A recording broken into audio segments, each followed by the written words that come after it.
ಒಂದಷ್ಟು ಮಾಹಿತಿಯನ್ನ ಕೇಳಿ ಮತ್ತೆ ಹಾಜರಾಗಬೇಕು ಅಂತ ಹೇಳಿ 8ನೇ ತಾರೀಕಿಗೆ ಹಾಜರಾಗಬೇಕು ಅಂತ ಹೇಳಿ ತಿಳಿಸಿದ್ದಾರೆ. ಸೊ ಅವರು ನನಗೆ ಕಾಲಾವಕಾಶ ಕೇಳಿದ್ರು, ನಾನು ಒಂದು 10 ಡೇಸ್ ಆದ್ಮೇಲೆ ಕೊಡಿ ಅಂತ ಕೇಳಿದೆ. ಸೊ 8ನೇ ತಾರೀಕು ಕೊಟ್ಟಿದ್ದಾರೆ.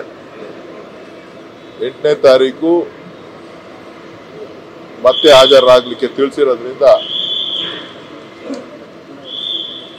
ಜುಲೈ 8ನೇ ತಾರೀಕು ಹಾಜರಾಗಲಿಕ್ಕೆ ಹೇಳಿದ್ದಾರೆ. ಸೊ ತನಿಖೆಗೆ ಸಂಪೂರ್ಣವಾದಂತ ಸಹಕಾರವನ್ನ ಕೊಟ್ಟಿದ್ದೇನೆ.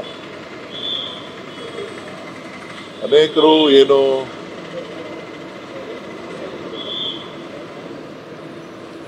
ನನ್ನ ಹೆಸರನ್ನ ದುರ್ಬಳಕೆ ಮಾಡ್ಕೊಂಡಿದ್ದಾರೆ.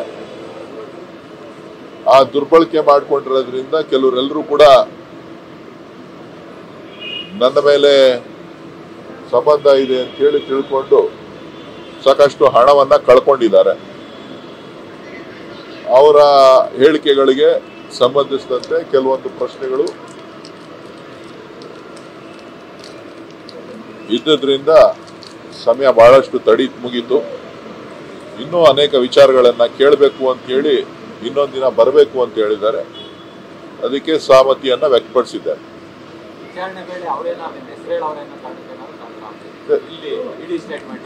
ಇಡೀ ಸ್ಟೇಟ್ಮೆಂಟ್ ನಲ್ಲಿ ಕೆಲವರೆಲ್ಲರೂ ಕೂಡ ನನ್ನನ್ನ ಹೆಸರುಗಳನ್ನ ದಾಖಲೆ ಮಾಡಿರೋದ್ರಿಂದ ಆ ಒಂದು ಹೆಸರಿನ ಜೊತೆಗೆ ಅವರು ಬೇರೆ ವಂಚನೆ ಮಾಡುವಂತ ಸಂದರ್ಭದಲ್ಲಿ ಬೇರೆ ರೀತಿಯಲ್ಲಿ ಏನೇನು ಹೇಳಿದ್ದಾರೆ ಅದಕ್ಕೆ ಸಂಬಂಧಪಟ್ಟಂತೆ ಕಾರ್ಯಕ್ರಮ.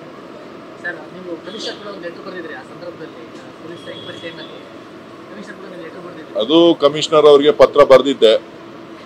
ಕಮಿಷನರ್ ಅವರು ಏನ್ ಮಾಡಿದ್ದಾರೆ ಅಂತ ಗೊತ್ತಿಲ್ಲ. ಆ ವಿಚಾರವಾಗ್ಲೂ ಕೂಡ ಅವರು ಕೇಳಿದ್ದಾರೆ. ಅದನ್ನ ತಿಳ್ಕೊಂಡು ಮತ್ತೆ ಮಾಹಿತಿಯನ್ನ ಅವ್ರಿಗೆ ನಾನು ಒದಗಿಸ್ತೇನೆ.